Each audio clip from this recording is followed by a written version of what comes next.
صرف اسی کے لیے انکساری میرا مقصوم کہ بندہ ہوں میں، خود نمائی تیرا دستور کے معبود ہے تو. فرمائیے. بسم اللہ الرحمن الرحیم. اللہم صلی علی سیدنا و مولانا محمد وعلی آلہ و اصحابہ وبارک وسلم. قبلہ رئیس بھائی بہت بہت شکریہ، اور آپ نے بھی تواضع اختیار فرمائی ہے. آپ نے بڑی اچھی تمہیداً گفتگو فرمائی. بہت شکریہ، بہت شکریہ. اور یہی تواضع اللہ تعالیٰ کے نزدیک بلند و بالا فرماتی ہے. اچھا، جو تکبر کے بارے میں آپ نے سوال کیا، بعض اوقات ہمیں علم بھی نہیں ہوتا اور ہم تکبر جیسے عفریت کو گلے لگا رہے ہوتے ہیں، تکبر اختیار کر رہے ہوتے ہیں، ہمیں علم بھی نہیں ہوتا، اور یہ اتنا ناپسندیدہ عمل ہے کہ اللہ کی پناہ ہے. تکبر کہتے کسے ہیں؟ دیکھیں، کسی انسان میں کوئی وصف یا کمال ہو جائے، پیدا ہو جائے. مثال کے طور پر حسن کا وصف ہے، مال کا وصف ہے، اولاد کثرت سے ہے، مال و دولت ہے، شہرت ہے، منصب ہے، اور اس کے اگینسٹ جو دوسرا شخص ہے اس میں وہ خوبی یا کمال نہیں، یا ہے تو اس سے کم ہے. اب جس میں زیادہ ہے تو وہ کم والے کو حقیر جانے، اس سے کبر کہتے ہیں. اس کا اظہار کرے اسے تکبر کہتے ہیں، اور تکبر کا اظہار کرنے والا متکبر کہلاتا ہے. قرآن کریم نے متکبر اور تکبر کو کئی اور الفاظ سے تعبیر فرمایا. مثال کے طور پر اسے کہیں پر عزت و شقاق کہا گیا، کہ ظاہر ہے کہ متکبر آدمی اپنی عزت یعنی بنانے کی کوشش کرتا ہے، اپنے آپ کو بلند اور بالا سمجھتا ہے. اسی طریقے سے اسے جبار بھی کہا گیا، اور اسے مختال بھی کہا گیا، کہ مختالاً فخورا، فخر کرنے والا، تکبر کرنے والا. تو قرآن کریم نے مختلف الفاظ سے اسے تعبیر فرمایا ہے. اب رہی یہ بات کہ یہ تکبر کبھی کیوں ہے، اتنی قباحت کیوں ہے اس میں، تو قبلہ رئیس بھائی میں یہاں پر عرض کروں گا کہ ایک اصول یاد رکھیں کہ ہر شے کا جو حسن ہے اس کی اصل اور ماہیت میں ہوتا ہے. ہر شے کا حسن اسی لیے کہا جاتا ہے کہ بندے کی اصل مٹی ہے، اور اس کا حسن کیا ہے کہ وہ خاکساری کرے. اگر اس نے تواضع نہیں کی، خاکساری نہیں کی، اس کا مطلب یہ ہے کہ وہ اپنے حسن کو کھو چکا ہے. قرآن کریم اسے دوسرے انداز میں بیان فرماتا ہے کہ اکفرت بالذی خلقک من تراب ثم من نطفۃ ثم سواک رجلا، کیا تو انکار کرتا ہے، تو کفر کرتا ہے اس کے ساتھ کہ جس نے تجھے ایک مٹی کے ایک بے جان نطفے سے پیدا فرمایا، تجھے مٹی سے پیدا فرمایا، بے جان نطفے سے پیدا فرمایا، پھر تجھے ایک مرد بنایا، تو اس کے ساتھ تکبر کرتا ہے. تو تجھے حیا آنی چاہیے، تجھے شرم محسوس ہونی چاہیے کہ اس کی بارگاہ میں تکبر کر رہا ہے. تو اسی لیے یہ تکبر اتنا کبھی ہے. شیخ سعدی فرماتے ہیں کہ بندہ خاک سے بنا ہے، اگر خاکساری کرتا ہے تو وہ بندہ ہے، اور خاکساری نہیں کرتا تو وہ بندہ کہلانے کا حقدار نہیں ہے. تو اسی لیے کبھی ہے. دوسری بات، اس کی مذمت اس لیے بھی ہے کہ حدیث قدسی ہے کہ حضور نبی کریم صلی اللہ علیہ وسلم فرماتے ہیں کہ رب تعالی ارشاد فرماتا ہے کہ الکبر ردائی، یہ کبر میری چادر ہے، جو اسے لے گا نا تو وہ تباہ و برباد ہوگا، وہ ہلاک ہوگا، جہنم میں داخل کر دوں گا. انسان کا کام یہ دیکھیں. عبادت کہتے کیسے ہیں؟ عبادت اسی کو کہا جاتا ہے کہ بندہ عاجزی اختیار کرے، تذلل اپنے رب تعالیٰ کی بارگاہ میں اختیار کرے. تو اگر وہ تکبر کرنے والا ہے تو اس کی عبادت کا مزہ بھی جاتا رہتا ہے. کہ عبادت کی اصل خاکساری ہے، عبادت کی اصل تذلل ہے رب تعالیٰ کی بارگاہ میں، اسے عبادت سے بھی محروم کر دیا جاتا ہے. اور دوسری اہم بات میں عرض کروں گا کہ بندے کا کام جو ہے تکبیر کہنا ہے، اللہ کی بڑائی بیان کرنا ہے، تکبر کرنا نہیں، اس کی بڑائی بیان کرنی. تکبر جو کرتا ہے نا تو پھر شیطان نے کیا کیا تھا؟ انا خیر منہ، یعنی سب سے پہلا تکبر دنیا میں شیطان نے کیا، راندہ بارگاہ ہوا. لوگ آج بھی کر رہے ہیں، لیکن یہ سوچے بغیر کر رہے ہیں کہ اللہ کو بہت ناپسند ہے جناب. یہ چلے کیے جا رہے ہیں، اس کا تو بدلہ پائیں گے. بہرحال اب یہ جاننا چاہیں گے، کہا یہ جاتا ہے، اور میں نے سرنامہ کلام میں بھی یہ عرض کیا کہ دنیا میں جو سب سے پہلا گناہ ہے وہ تکبر ہے جو کیا گیا. کیا فرمائے گا اس حوالے سے؟ ڈاکٹر صاحب میں چاہتا ہوں اس کو کچھ اس پر روشن ڈالا. جی بسم اللہ الرحمن الرحیم، صلی اللہ علیہ حبیبہ محمد وآلہ وصحبہ وسلم. سب سے پہلے تو ARYQ TV کی پوری ٹیم کا بڑا شکر گزار ہوں میں، اور بڑی خوشی کی بات ہے کہ اس طرح کے اخلاقی اور معاشرتی پہلو لے کے آپ لوگ یہ پروگرام کرتے ہیں، اور علم کے موتی علماء کرام یہاں بکھیرتے ہیں ماشاءاللہ، بہت خوشی کی بات ہے۔ امید یہ رکھنی چاہیے کہ اسے جو تربیت کا معاملہ ہے وہ ہو، اور اصلاح احوال انشاءاللہ، اور مقصد بھی یہی ہے۔ مقصد یہی ہے انشاءاللہ۔ آپ نے جو رئیس بھائی سوال کیا، دنیا کی ابتدا اور دنیا کی جڑ جب یہ واقعہ وقوع پذیر ہوا، قرآن نے اس کو جا بجا صورتوں میں ڈسکس کیا۔ سورہ بنی اسرائیل ہے، آیت نمبر 61 ہے، سورہ حجر ہے آیت نمبر 29 ہے، سورہ کہف ہے آیت نمبر 50 ہے۔ یہ پورا واقعہ جو ہے وہ قرآن میں جا بجا بکھرا ہوا ہے۔ اس میں کیا ہے، اگر اس میں دیکھیں ماشاءاللہ جیسے علامہ صاحب بھی گفتگو فرما رہے تھے، بات کیا ہے؟ بات یہ ہے کہ ایک ہم ماڈرن سائیکالوجیکل لینگویج کے اندر ایک ٹرمنالوجی استعمال کرتے ہیں، سپیریورٹی کمپلیکس۔ ایگزیکٹلی، بالکل یہی۔ تکبر کے جو ایموشنز کی جو جڑ ہے سائیکالوجیکل پوائنٹ آف ویو سے، وہ ہے سپیریورٹی کمپلیکس، کہ آپ اس کمپلیکس میں مبتلا ہیں کہ جناب آپ کے سامنے جو بھی ہے وہ آپ سے انفیریئر ہے، وہ آپ سے کمتر ہے، آپ superior ہیں۔ آپ سپیریئر ہیں، آپ نے جو کہہ دیا وہی عرف آخر ہے، آپ جو سمجھتے ہیں وہی آخری سوچ اور خیال ہے، آپ کو کوئی چیلنج نہیں کر بس یہ حرف سکتا، آخر ہے جو ہم آپ نے کہہ حرف دیا۔ آخر ہیں۔ یہ جو سپیریورٹی کمپلیکس کی جو تھاٹ ہے وہ قرآن نے اس واقعے کے اندر ظاہر کی جہاں کہ ابلیس نے جب اللہ رب العزت نے اس کو حکم دیا کہ سجدہ کرو۔ اچھا یہ بھی میں ناظرین کے لیے عرض کر دوں، یہ سجدہ جو ہم سنتے ہیں یہ سجدہ تعظیمی ہی تھا، سجدہ تعظیمی ہی کا حکم ابلیس کو دیا گیا تھا حضرت آدم علیہ السلام کے سامنے، مگر اس نے اپنی وہ سپیریورٹی جو تھی نا، جس کو کہ وہ تکبر کے طور پہ کہ جی میں آگ سے بنا ہوں اور میں آگ ہوں اور یہ مٹی ہے، کیونکہ وہ تخلیق کے مراحل دیکھ تو رہا تھا، چونکہ آدم علیہ السلام کو تخلیق بعد میں کیا گیا، وہ جن تھا وہ پہلے تخلیق ہو چکا تھا، وہ تخلیقی مراحل دیکھ رہا تھا کہ مٹی کے گارے اور پانی کے امتزاج سے اس مخلوق کو تخلیق کیا جا رہا ہے۔ اچھا اس کا گمان خاطر یہ تو اس کو یہ بھی پتا تھا کہ اب اللہ رب العزت نے فیصلہ فرمایا کہ کوئی خلیفہ مقرر کیا جائے گا، اور وہ اپنے بارے میں تصور کیے بیٹھا تھا کہ مجھ سے بہتر تو کوئی ہے ہی نہیں، مجھ سے بہتر ہو کون سکتا ہے؟ جتنی عبادت وہ رقابت میں آ گئی، اور رقابت اور وہ سپیریورٹی کہ میں سب سے بلند تر ہوں اور بالا تر ہوں، میں نے جتنی عبادت کی کسی اور نے نہیں کی، میری تخلیق آگ سے کی گئی ہے، یہ تو مٹی اور پانی کا ملاپ سے تخلیق کیا گیا۔ تو جب اللہ رب العزت نے تمام فرشتوں کو بشمول اس جن کو کہا کہ سجدہ ریز ہو جاؤ اس پتلے کے سامنے، آدم علیہ السلام کے سامنے، تو اس نے اس تکبر میں انکار کیا۔ اس سے ایک اور پہلو نکلتا ہے، وہ کیا؟ سپیریورٹی کمپلیکس، یہ جو تکبر کے جو ایموشنز اور فیلنگز ہیں نا، کہتے ہیں کہ جس میں یہ طاری ہو جائے، ماڈرن سائیکالوجیکل ریسرچ پروف کر رہی ہے، وہ یہ پروف کر رہی ہے کہ جس شخص میں بھی یہ تکبر کے جذبات اور سپیریورٹی کمپلیکس جتنا زیادہ طاری ہوتے ہیں، اس کی عقل اتنی ہی معوف ہوتی چلی جاتی ہے۔ یہ پروو ہو چکا ہے، یعنی کوئی یہ سمجھ رہا ہے کہ جی میں پتہ نہیں کوئی حرف آخر ہوں، کوئی بہت بڑی شخصیت ہوں، وہ اپنے تئیں اپنے اندر بے وقوفیاں کر رہا ہے، کیونکہ یہ سائیکالوجیکل انالیسز ہے اس چیز کا کہ وہ بے وقوف ترین شخص ہوتا ہے جو اپنے تئیں یہ سمجھ رہا ہوتا ہے کہ میں حرف آخر اور عقل۔ اچھا یہ بے وقوفیاں ظاہر بھی ہونی شروع ظاہر بھی لوگ محسوس کر رہے ہیں۔ اچھا ڈاکٹر صاحب بہت اہم مرحلے پر آپ لے آئے، اس بڑے اچھے نہج پر آپ گفتگو لے آئے۔ ایک مختصر سا وقفہ ہے، وقفے کے بعد لوٹیں گے، مجھے امید ہے آپ کا اور ہمارا ساتھ رہے گا۔ ناظرین آپ کا خیر مقدم ہے، ڈاکٹر صاحب نے جواب کو مکمل فرما دیتے، ایک بہت اہم سوال میرے پاس موجود ہے، انشاءاللہ وہ پیش کروں گا۔ جی تھینک یو ویری مچ رئیس۔ تو بس میں یہ عرض کر رہا تھا کہ انسان کی جو عقل کے اوپر پتھر پڑتے ہیں نا، وہ جذبہ تکبر سے پڑ جاتے ہیں، اور وہ شیطان نے، اس میں ایک اور بڑا نحیف سا نقطہ ہے، علماء کرام سے آپ سنتے رہتے ہوں گے، شیطان نے یہ سمجھا کہ آگ اور مٹی کا جب تقابل کرتے ہیں تو بظاہر اس نے اس تکبر میں آگ کی جو تخلیق اور آگ جو ہے اس کو مٹی سے برتر جانا، اور اس نے اسی برتری کی بنیاد پر انکار کیا کہ اس مٹی کے جسم کے سامنے میں سجدہ ریز نہیں ہوں گا۔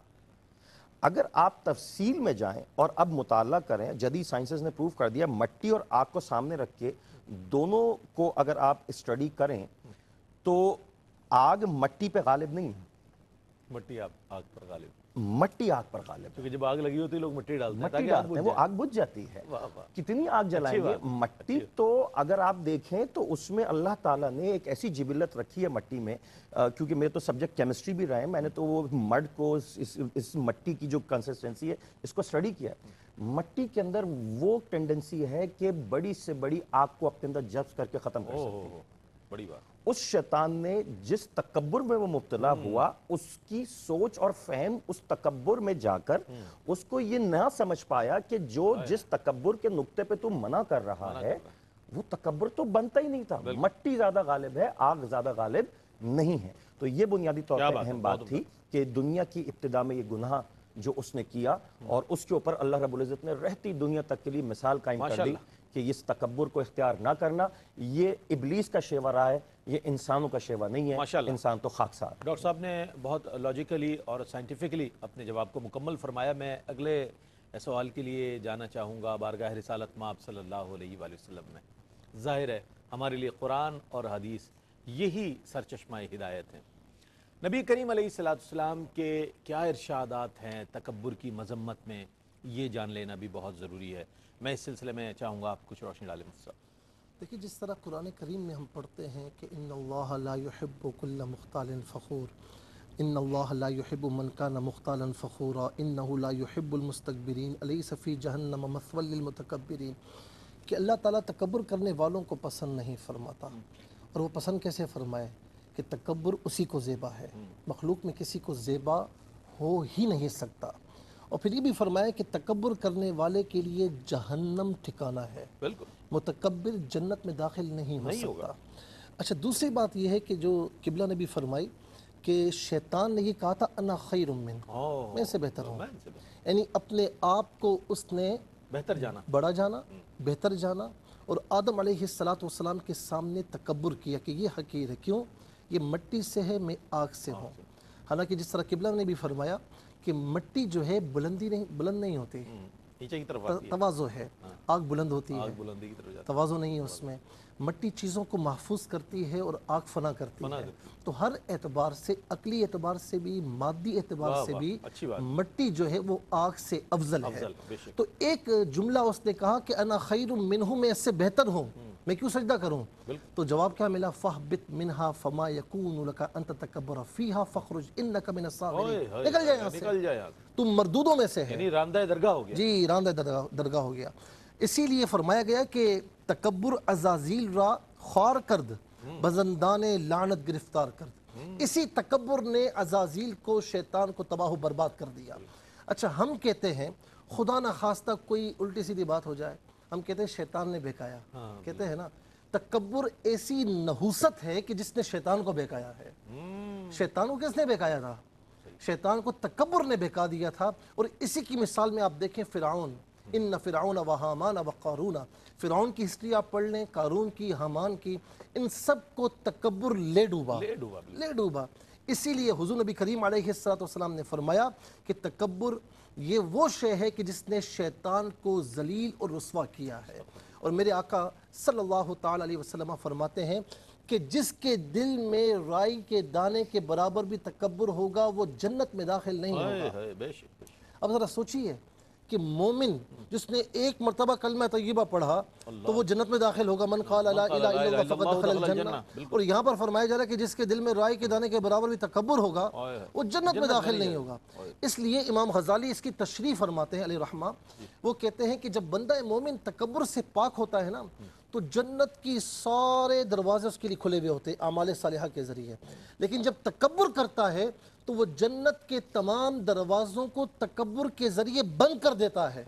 اسی لیے جب وہ عبادت کرتا ہے تو اس کی عبادت کا ثواب بھی اسے نہیں ملتا اور اس کے منہ پر دے ماری جاتی ہے. اور یہاں پر تکبر میں ایک اور چیز بھی ہے کہ ایک تو ہے نا حسن و جمال میں تکبر کرنا، مال و دولت میں. اچھا یہاں پر ایک اور بھی میں ویورز کے لیے عرض کروں کہ کوئی اگر حسین ہے، کسی کے پاس مال و دولت ہے، کسی کے پاس شہرت ہے، منصب ہے، اور وہ اس سے دل میں خوش ہوتا ہے اور اللہ تعالیٰ کا شکر ادا کرتا ہے، اس میں کوئی قباحت نہیں ہے، اس میں کوئی قباحت نہیں ہے، تحدیث نعمت کے لیے. لیکن جب کسی کو حقیر جانے دل میں، وہ بھی کبر ہے، اور اس کا اظہار کرے تو تکبر ہے اور وہ خود متکبر بن جائے گا. یہ نحوست ہے، یہ ایک عفریت ہے جس نے ہمارا احاطہ کیا ہوا ہے. حضور نبی کریم علیہ السلام نے کیا فرمایا؟ یعنی وہ لوگ کہ جو مذہبی لوگ ہیں نا، میں ان سے بھی عرض کرتا ہوں، اس میں بھی شامل ہوں. ہم کہیں پر جاتے ہیں، ہم سب شامل ہیں، ہم کہیں پر جاتے ہیں، لوگ اٹھ کھڑے ہوتے ہیں. اللہ تعالیٰ کا شکر ادا کرنا چاہیے کہ ہماری اوقات کیا ہے. اللہ تعالیٰ نے اس دین کے صدقے اتنی عزت عطا فرمائی. بے شک. لیکن اگر ان کے اٹھنے سے کوئی خوش ہوتا ہے تو رسول اللہ صلی اللہ علیہ وسلم کا فرمان سن لیجئے، یہ آج کے کسی مولوی نے نہیں کہا. یا تو خوش ہوتا ہے یا نہ اٹھنے سے ناراض ہوتا ہے کہ اٹھا نہیں میں بھائی. اسی بات کی طرف آ رہا ہوں. بالکل. نہیں اٹھے تو کوئی بات نہیں. بایزید بستامی رحمۃ اللہ تعالی علیہ پر کسی نے راکھ پھینکی تو آپ مسکرا دی، اس کی دعا دی. کسی نے کہا کہ حضور راکھ پھینکی، کہا میں تو جہنم کی آگ کے قابل تھا، یہ راکھ میں اگر جان چھوٹ جائے تو یہ اس سے بہتر ہے. کیا بات. یعنی یہ ہے متواضع شخصیت، یہ ہے تواضع. کیا بات. تو حضور نبی کریم علیہ السلام نے کیا فرمایا کہ جو اٹھنے پر خوش ہوتے ہیں نا، جب میں محفل میں آؤں، مجلس میں آؤں تو ذرا نعرے بازی بھی ہونی چاہیے، ذرا پورا مجمع اٹھنا بھی چاہیے.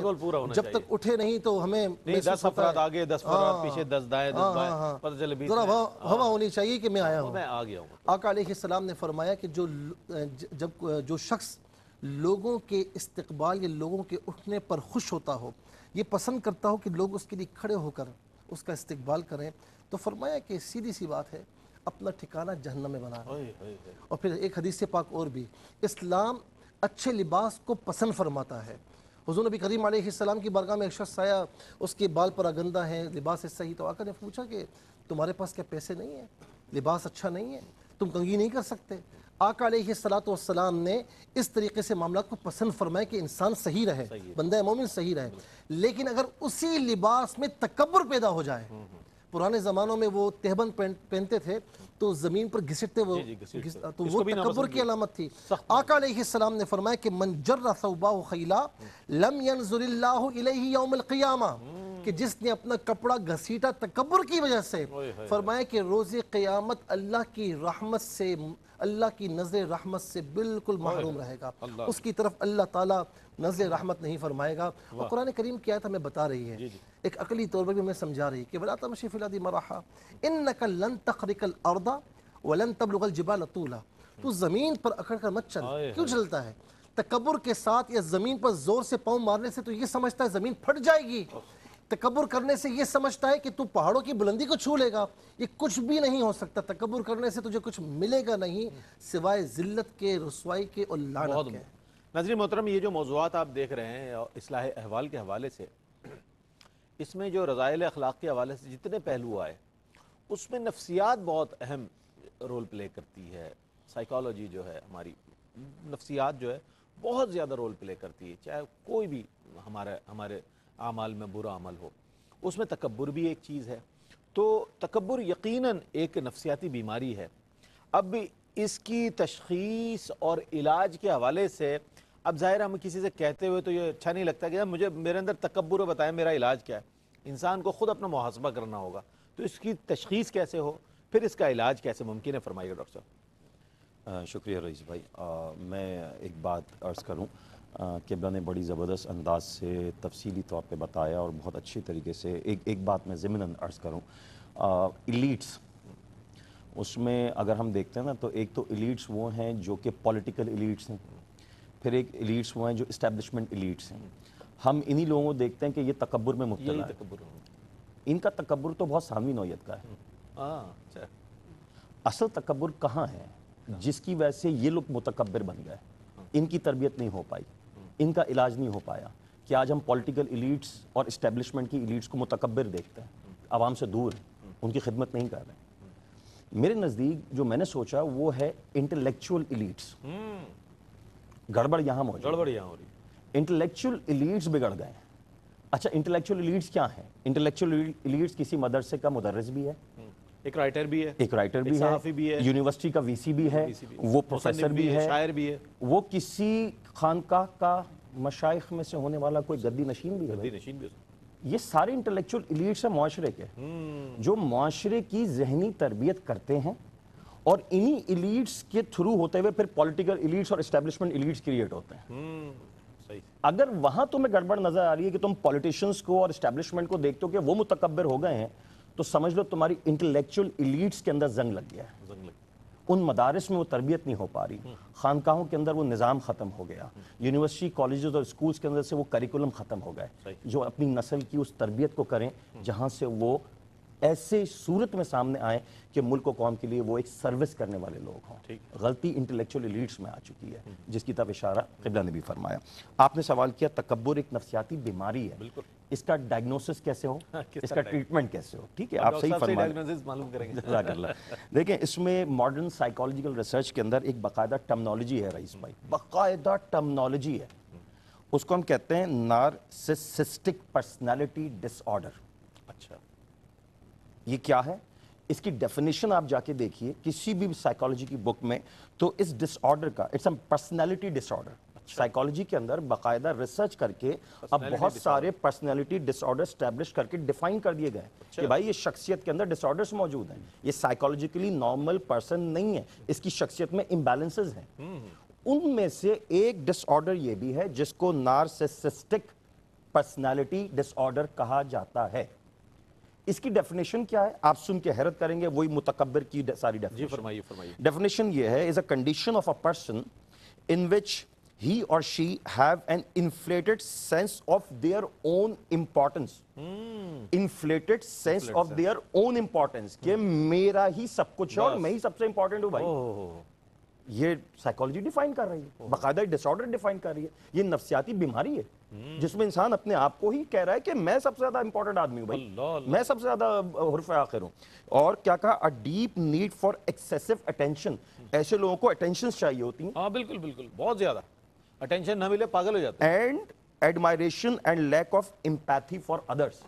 دوسروں کے لیے کوئی جذبہ نہیں ہے, سارے جذبے اپنے لیے. مجھے چاہو, مجھے سمجھو, مجھے مانو. سیلفشنس بھی ہے. سیلفشنس, اس کو نارسسٹک پرسنالٹی ڈس آرڈر کہا گیا. آپ نے صحیح کہا کہ پتہ کیسے چلے سائنس اینڈ سمپٹمز کیا ہے, مطلب بیماری کی کوئی ایکس رے یا کوئی یہ تو ہو نہیں سکتا. صحیح بات, ایگزامینیشن تو ہے نہیں نا اس کا, کوئی ایگزامن. اچھا بہت اچھے مرحلے پر آ گئی گفتگو ڈاکٹر صاحب, چونکہ ڈاکٹر صاحب کا ٹاپک ہے, یہ موضوع ہے, اس پر ہم ڈاکٹر صاحب سے مزید بات کریں گے. مختصر سا وقفہ ہے, وقفے کے بعد لوٹتے ہیں. مجھے امید ہے آپ کا ہمارے ساتھ رہے گا.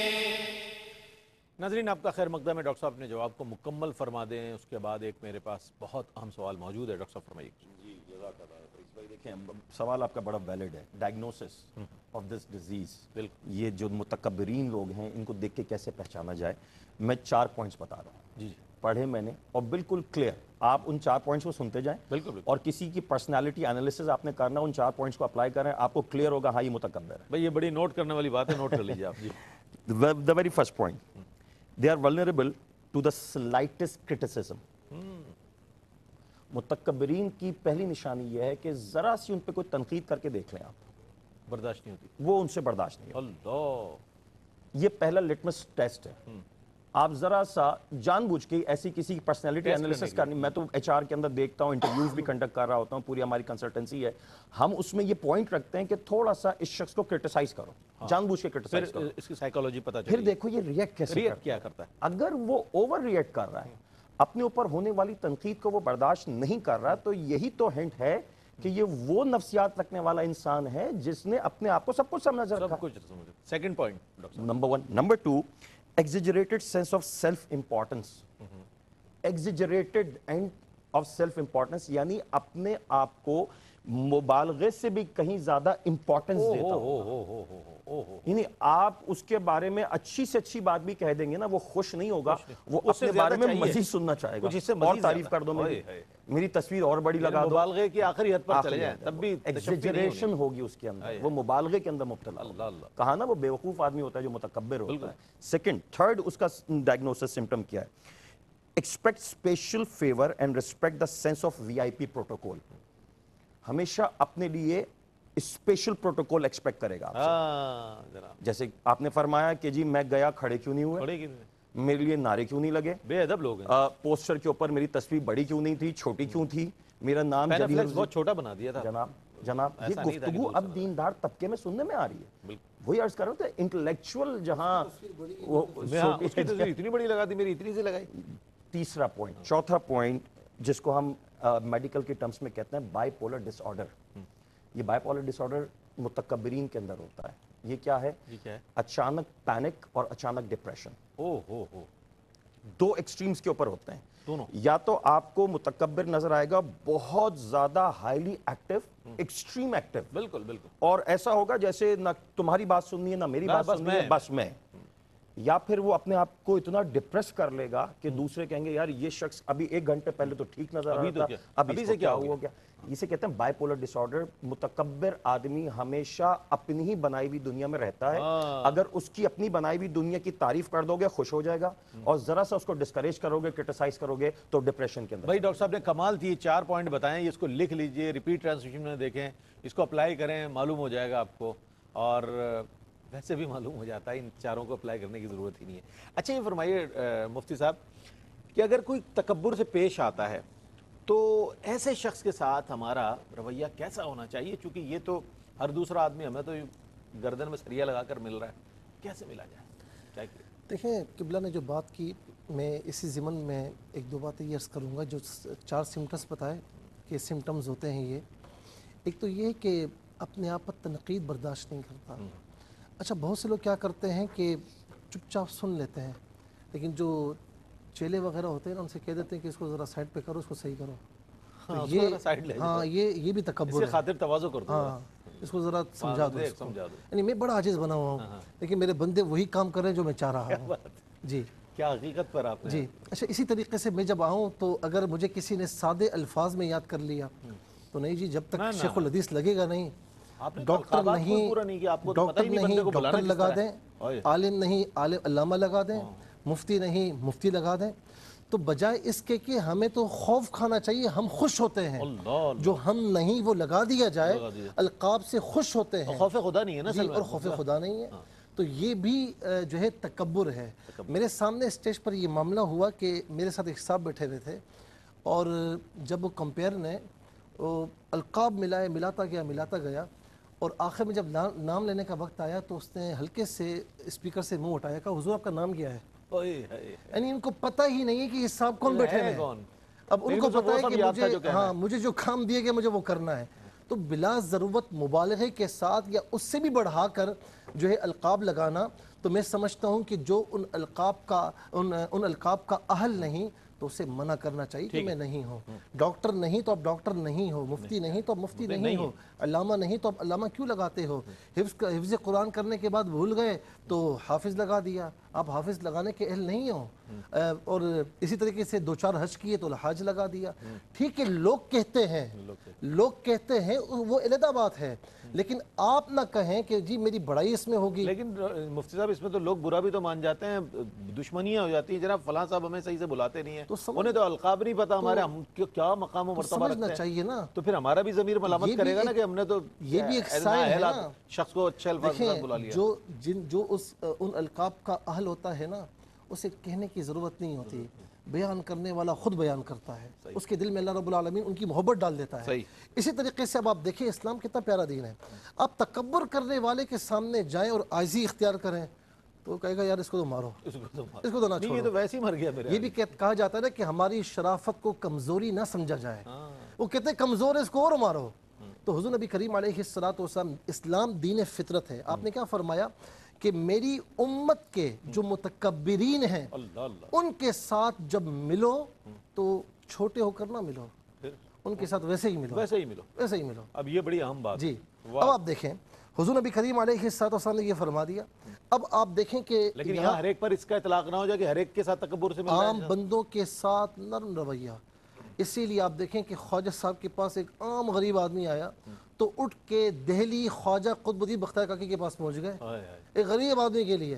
تو ان کے پاس امیر ہو غریب ہو سب کے لیے رویہ ایک ہوتا ہے، اور بادشاہوں کو ٹھوکر پر اور ان کی یہ شان ہوتی ہے کہ ان کی بارگاہ میں بیٹھنے والا ہر ایک یہ سمجھتا ہے کہ قبلہ سب سے زیادہ محبت مجھ سے کرتے ہیں، میں ان سے زیادہ قریب ہوں. لیکن جب یہی بادشاہوں کے سامنے جاتے ہیں تو پھر ان کی شان علیحدہ ہوتی ہے. علماء فرماتے ہیں کہ مذہبی لوگوں کو چاہیے، یہ بھی ایک سائیکولوجیکل مسئلہ ہے کہ جب وہ جائیں تو فقیرانہ لباس پہن کر نہ جائیں، بلکہ ایک شان کے ساتھ جائیں تاکہ وہ بادشاہ ہے یا جو منصب پر ہے وہ آپ کو حقیر نہ سمجھے. اسی طریقے سے آپ یہ دیکھیں ذنون مصری رحمۃ اللہ تعالی علیہ، جب بادشاہ ملاقات کے لیے پیش کر رہا ہے کہ جی مجھے ملاقات کرنی، پہلے تو منع فرمایا مجھے ملاقات ہی نہیں کرنی. جب ملاقات کے لیے وقت دیا تو آپ نے چراغ گل کر دیا. اور اس کے بعد جب اس نے اپنا ہاتھ آگے بڑھایا تو اس کے نرم ہاتھوں کو پکڑا اور کہا کہ کیا یہ اچھا ہوتا کہ یہ ہاتھ اللہ تعالیٰ کے عذاب سے جہنم کی آگ سے محفوظ لے جائے، کیا یہ اچھا ہوتا محفوظ لے جائے۔ اسی طریقے سے غوث اعظم کے پاس خلیفہ آیا، اس نے جو پیش کیا، اس نے اشرفیوں کی تھیلیاں پیش کی نا، تو آپ نے فرمایا لے جا، یہ غریبوں کا حق ہے۔ تو دیکھیں سختی کے ساتھ فرمایا نا، ایک جلال اور ایک شان کے ساتھ۔ صاحب حال بزرگوں کی باتیں کر رہے ہیں۔ جی، تو اب انہوں نے کیا کیا کہ نہیں یہ جو حضور میری کمائی ہے، آپ نے ان نچوڑا اسے تو اس میں سے خون نکلا۔ فرمایا کہ مجھے تیری قرابت کا خیال نہ ہوتا، تو سید نہ ہوتا تو یہاں سے خون کی نہریں جاری ہوتی۔ مجدد الفسانی رحمۃ اللہ تعالیٰ علیہ کو جہانگیر نے کیا کچھ نہیں کیا کہ سر جھکا لے، لیکن نہیں، کہتے ہیں کہ 40 پہلوان بلائے کہ یہ سر جھکا دے، وہ 40 پہلوان مل کر آپ کا سر نہیں جھکا سکے۔ حضور نبی کریم علیہ السلام کی حدیث پاک میں آخری عرض کر رہا ہوں، فرمایا کہ احتجت النار والجنہ، نار اور جنت، دوزخ اور جنت یہ آپس میں مکالمہ کر رہی ہیں۔ فقالت هذه يدخلني الجبارون متکبرون، جہنم کہتی کہ مجھ میں متکبرین غرور کرنے والے داخل ہوں گے، اور جنت کیا کہتی ہے کہ مجھ سے ضعیف اور عاجزی کرنے والے داخل ہوں گے۔ کیا بات ہے، کیا بات، کیا کہنا۔ مکاشف القلوب میں بھی اس کو اسی انداز میں رقم کیا گیا اس روایت۔ ناظرین محترم، اب یہ آخری کنکلوژن بھی ہے سوال، اگرچہ وقت بہت زیادہ ہمارے پاس موجود نہیں ہے، میں ڈاکٹر صاحب کی خدمت میں پیش کرنا چاہوں گا۔ ڈاکٹر صاحب، بعض لوگ یہ سمجھتے ہیں کہ جناب ہم تکبر کریں گے نا تو ہماری عزت ہوگی، اور اگر ملنساری سے، عاجزی سے، تواضع سے ملیں گے تو لوگ یہ سمجھیں گے کہ شاید اس کی کوئی عزت نہیں ہے۔ کیا فرمائیے گا، یہ جو سوچ ہے اس پر کچھ میں چاہوں گا۔ جی بہت شکریہ رئیس بھائی۔ دیکھیں یہ سوچ جو ہے نا، یہ کھوکھلے پن کی سوچ ہے، یہ ان لوگوں کی سوچ ہے جو کہ کردار کے حساب سے ایک ڈھول کی طرح ہیں، جو باہر سے تو بڑے دکھائی دیتے ہیں لیکن اندر سے جب ان کو ٹٹولا جاتا ہے تو وہ گونج کی آواز آتی ہے، اندر سے خالی ہوتا ہے۔ معاشرتی مسئلہ ہے یہ، اور دونوں طرف کا مسئلہ ہے۔ اس میں تربیت، جیسے میں نے پہلے کہا، دونوں طرف سے ضروری ہے۔ وہ جو انٹلیکچول ایلیٹس ہیں، پہلے تو ان کو اپنا قبلہ کعبہ درست کرنا چاہیے، ٹھیک ہے، اور وہ میں نے بتا دی کہ انٹلیکچول ایلیٹس کون ہیں۔ جب وہ انٹلیکچول ایلیٹس ٹھیک ہوں گے تو ان کا امپیکٹس آٹومیٹکلی پبلکس کے اوپر آنا شروع ہوگا، معاشرے پر ہو جائے گا، معاشرے پہ آئے گا۔ جب وہ معاشرے کے اوپر آئے گا تو معاشرے کی جب عوام الناس کی ذہنی تربیت ہو جائے گی تو پھر وہ خود بخود ایسے ڈھولوں کو ریجیکٹ کر دیں گے۔ یہ بات ہے، جو آپ کے بقول جو سوال ہے کیا کہ اگر وہ یہ کہیں گے کہ جی اگر ہم یہ سب پمپ اینڈ شو نہ کریں تو لوگ ہماری عزت ہی نہ کریں، پھر وہ الٹ ہوگا معاملہ کہ جو پمپ اینڈ شو کرے گا لوگ اس کو ریجیکٹ کر دیں گے، اور جو اصل حال اور قال کا آدمی ہوگا لوگ اس کو پہچان کے اس کو سر پہ واہ واہ واہ ڈاکٹر صاحب، کتنے مختصر الفاظ میں آپ نے اپنے جواب کو مکمل فرما دیا۔ بہت شکریہ ادا کروں گا ڈاکٹر صاحب کی تشریف آوری کا۔ مفتی صاحب آپ تشریف لائے، بہت شکریہ ادا کروں گا۔ ناظرین محترم، آج تکبر کے عنوان کے ساتھ ہم آپ کی خدمت میں حاضر ہوئے۔ یہ بات یاد رکھیے گا، وہ ساری چیزیں انہ لا یحب المستکبرین، یہ آیت بھی پیش نظر رکھیں، ایک نہیں ہے، متعدد آیات قرآن کریم کی تکبر کی مذمت میں آئی ہیں۔ جناب قرآن کریم پڑھیں، اس کا ترجمہ پڑھیں، تفاسیر پڑھیں تو آپ کو اندازہ ہوگا کہ کتنا مذموم عمل ہے، کتنا بڑا گناہ ہے۔ تو اس اعتبار سے اپنا محاسبہ کریں، کوشش کریں کہ اپنے آئندہ زندگی میں اس سے بچے رہیں، چونکہ اگر ذرہ برابر بھی ہوگا نا تو جنت میں نہیں جا سکتا۔ اگرچہ مفتی صاحب نے بہت اچھی بات ارشاد فرمائی، سرکار کا ارشاد گرامی ہے، من قال لا الہ الا اللہ دخل الجنہ، ایک بار بھی جس نے کلمہ طیبہ پڑھ لیا جنت میں داخل ہو جائے گا، لیکن ذرہ برابر تکبر بھی آپ کو جہنم کی طرف لے جائے گا۔ یہ بات پیش نظر رہنی چاہیے۔ بہرصورت جو کچھ آپ تک پہنچا ہے کوشش کریں کہ اس پر ہم سب عمل کریں، ہمارا معاشرہ ایک بہترین معاشرہ بن جائے، ایک بہترین فرد جو ہے ایک بہترین معاشرہ تشکیل دے سکتا ہے۔ اس کے ساتھ ہی اپنے میزبان محمد رئیس احمد کو اجازت دیجیے، اللہ حافظ۔